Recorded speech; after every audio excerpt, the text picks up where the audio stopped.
I didn't want to give everything away for Interstellar. I'm gonna let you go see it. Tell me what you think about it. Give us your comments. thebestdaymovieshow.com. Let us know what you thought about it. And tell me what your opinion is on the movie.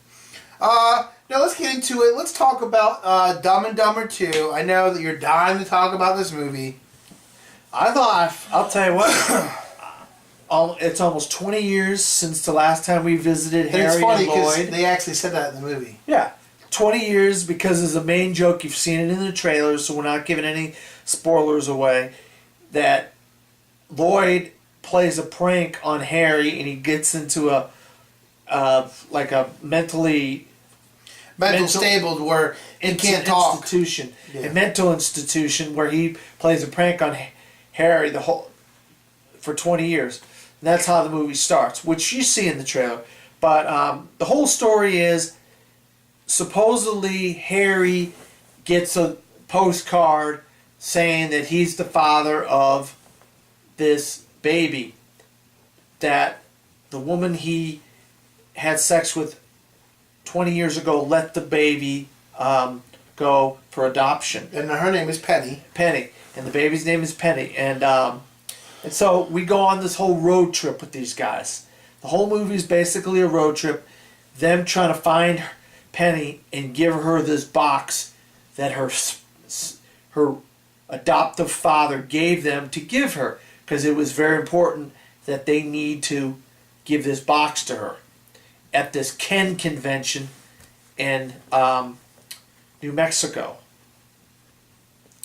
And so we have the typical angst and gags and just one after the other of just crazy physical comedy jokes that these guys play on each other. And they also play them on Rob Riggle. Rob Riggle is kind of like a guy sent with them to go and try to get the box to Penny, but he's got a little bit more to him than meets the eye at first. So everybody between Harry and Lloyd and Rob Riggle's character, they all start playing pranks on each other. So this whole road trip is nothing but just one prank after another prank, and these pranks don't fall short. There are some funny pranks. There isn't just a couple laughs in this movie. There's a lot of laughs in this movie. All right, so I'm gonna give you my opinions. I'm gonna tell you what I didn't like about this movie. Okay. First off, the number one thing I didn't like about it, they waited too long. 20 years between the first one and this one is way too long. Okay. Second of all, their ages. You can definitely tell they both aged. Okay. I think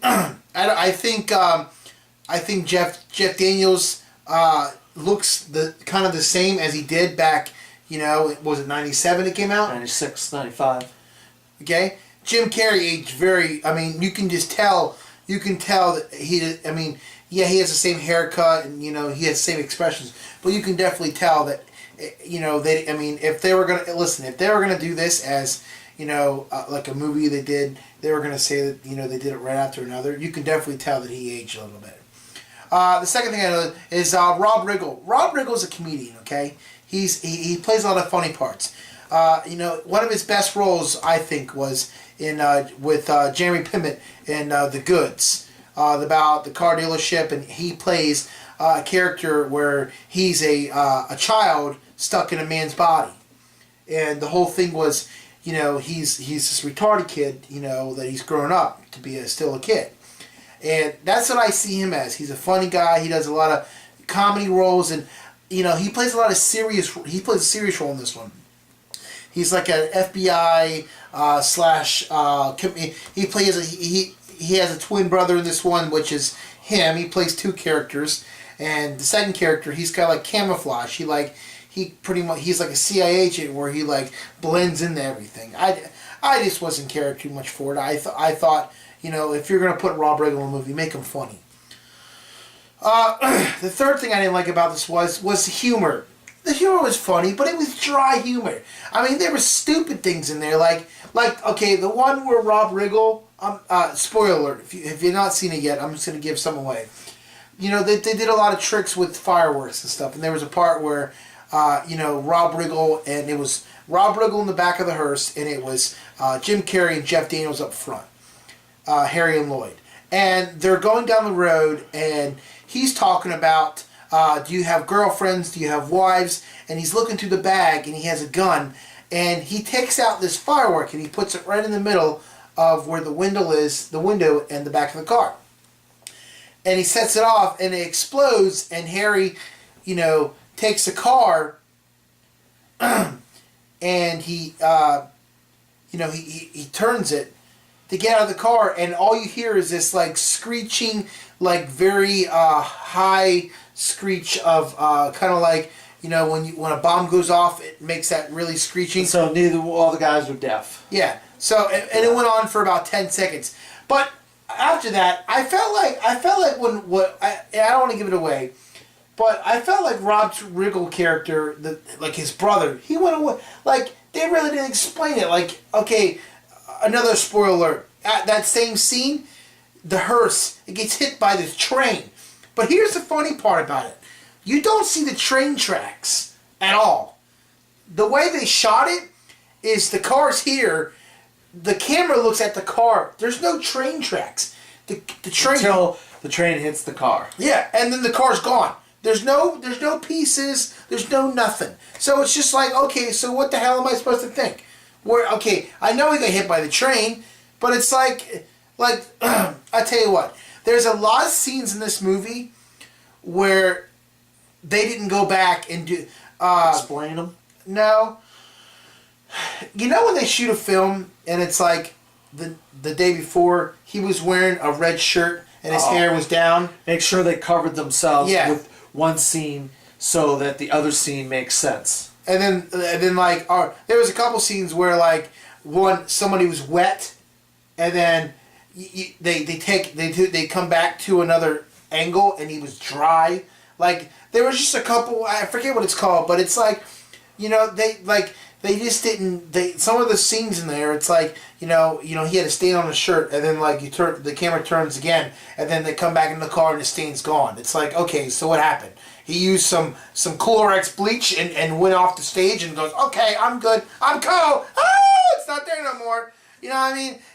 Fairley Brothers have been doing a lot of movies over the years. You'd think they would cover some of that stuff. And, I mean, I didn't notice it. And this is made by what? This is made by Fox or Universal? Universal.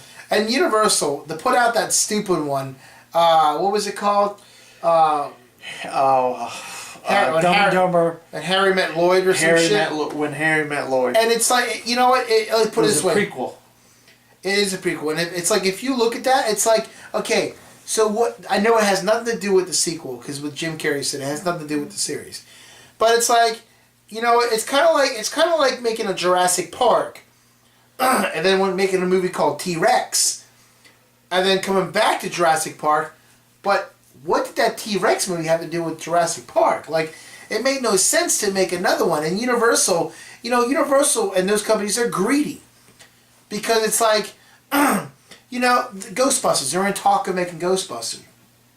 So should Dan Aykroyd, or no, should Columbia Pictures go and make kids Ghostbusters and then make the actual Ghostbusters? Because it's like, it doesn't make any sense there. But I know I'm making this too out.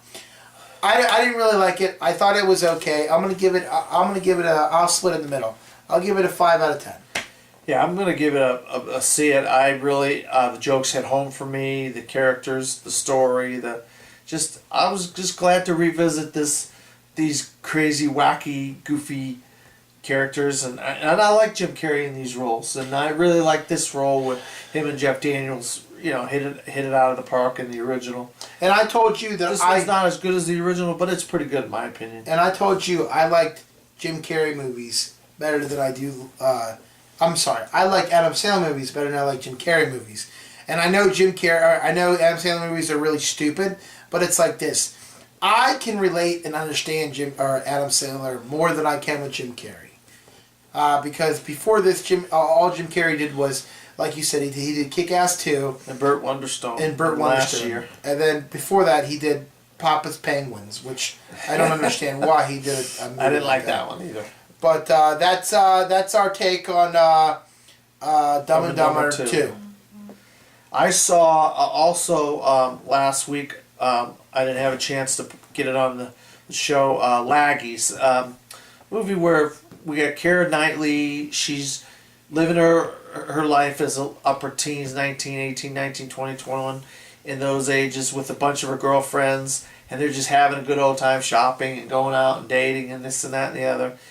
And she realizes that all her friends are either getting pregnant or getting married or going on with their lives, and she doesn't want to go on with her life. She wants to be 18, 19, 20, 21 all over again. She wants to enjoy drinking and having fun and just taking it easy, and she doesn't want to be responsible. And she's got a boyfriend. Keira Knightley's character has got a boyfriend, and he kind of pops the question at another one of their friends' weddings, and he wants her to marry her. And she says, well, I need some time to decide. I don't know if I'm ready. So one day, she leaves the wedding, and she goes to a store, and there's some kids hanging out at the store, and the kids say, hey, do you mind, we'll give you some money if you buy us some booze.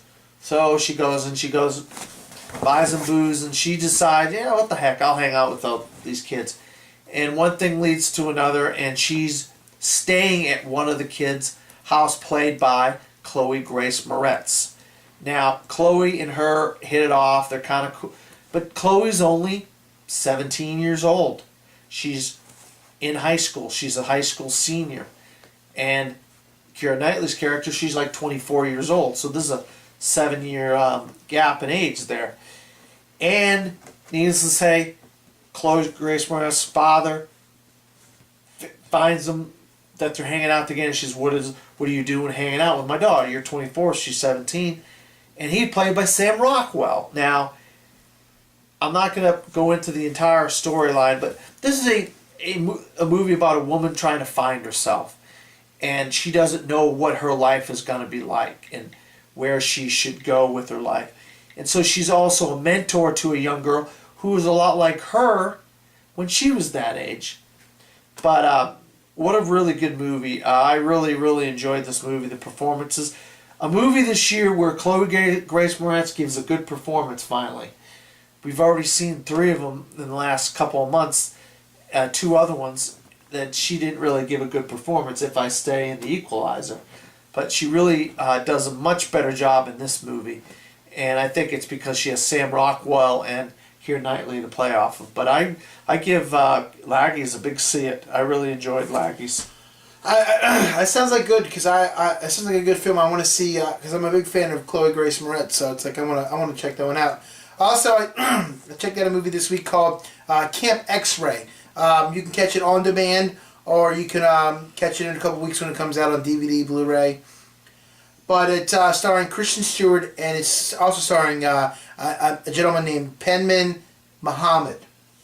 And what the movie's about is, right after 9/11, they started capturing people that were associated with Osama bin Laden.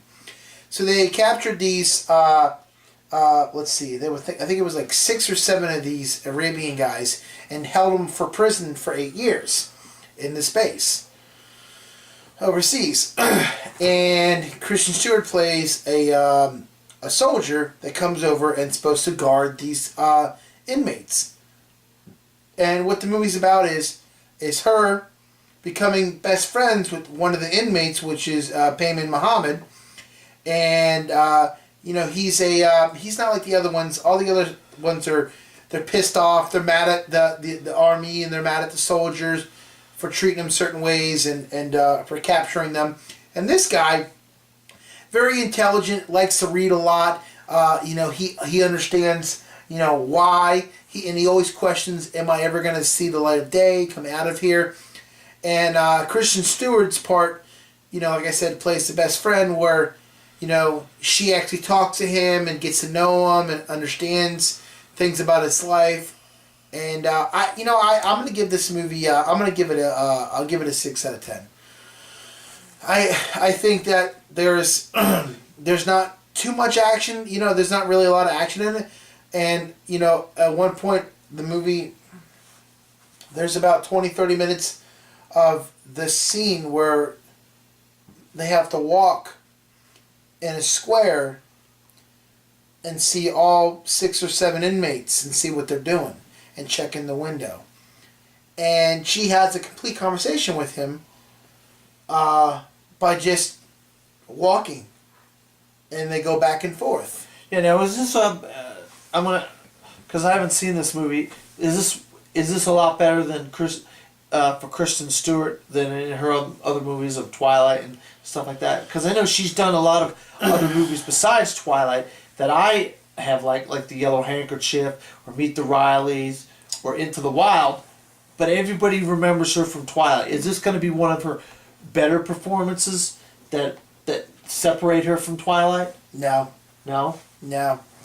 She did one interview that I know of on Jimmy Fallon where she talked about Camp X-Ray, and it's really not being advertised. So, I mean, it's just one of those independent films she did that's going to go straight to DVD. It's not going to really hit. You know, it might hit a couple film festivals. You might see it at like in Xeon or something like that, but you would never see it in an actual theater unless it's like a special occasion. Also, real quick, Jersey Boys, saw it again. Love the movie. If you're a fan of the 50s, the 60s, the 70s, so on and so forth, you really enjoy this. Christopher Walken hits it out of the park. You love the music of Frankie Valli, huh? I tell you what, it's such a great story, and you get so mad at the guy because you get so mad at the group or the guy because he's such an idiot. And Frankie Valli, had to pay for what he did. And you like the parts where they break the fourth wall? Yeah, and I like that. I like the guy. I like the main kid in the movie. I think if it's true, I think he's a really good singer in real life, because I know for a fact that they didn't actually use. And isn't Frankie Valli actually in this movie? Yes, he is. Where is he at? Oh, I haven't seen the movie since June. I can't remember, but he's in the movie. He's in one of the nightclub scenes. He's like a nightclub manager. No, and there are a couple scenes where they're at this bar. Isn't there a scene where it's like a framing sequence, and they're at this bar, and there's a guy that comes up to him at a bar, or either the bartender, somebody in the bar. I can't remember who, but I think somebody at this bar is Frankie Valli, and I remember when I watched it, I knew it was Frankie Valli, but now I haven't seen it since June. I can't remember. I don't know, but if you have not seen it yet, if you're a fan of that kind of music, I would watch it. I really enjoyed it. Also, I saw Think Like a Man 2. This was starring Kevin Hart. I know you really don't care about it, but tomorrow I'm going to meet Gary Owen, which is one of the best men in the movie, and I got a couple questions for him, so hopefully he'll let me record it and I'll put it on the show next week. But, I know you're not a fan of black comedy and black humor, but I tell you what, I love watching Kevin Hart. He's just he's funny but stupid, and it's just like he has a sense of humor where it's like nobody else can steal it. Yeah, The Wedding Ringer, we saw the trailer tonight. That kind of looks funny. Yeah, and that's about him. He plays a owner of this company called The Best Man Inc., which is he provides services for people that don't have friends or best friends that can be his best man. That's a Wedding Ringer that comes out in a couple weeks, which is really good. Other than that, man, that's all the movies you saw? That's all the movies you saw? When we come back on the Best Movie Show, we're going to get into some movie news, so stick around. You're watching the Best Movie Show right here on YouTube.com.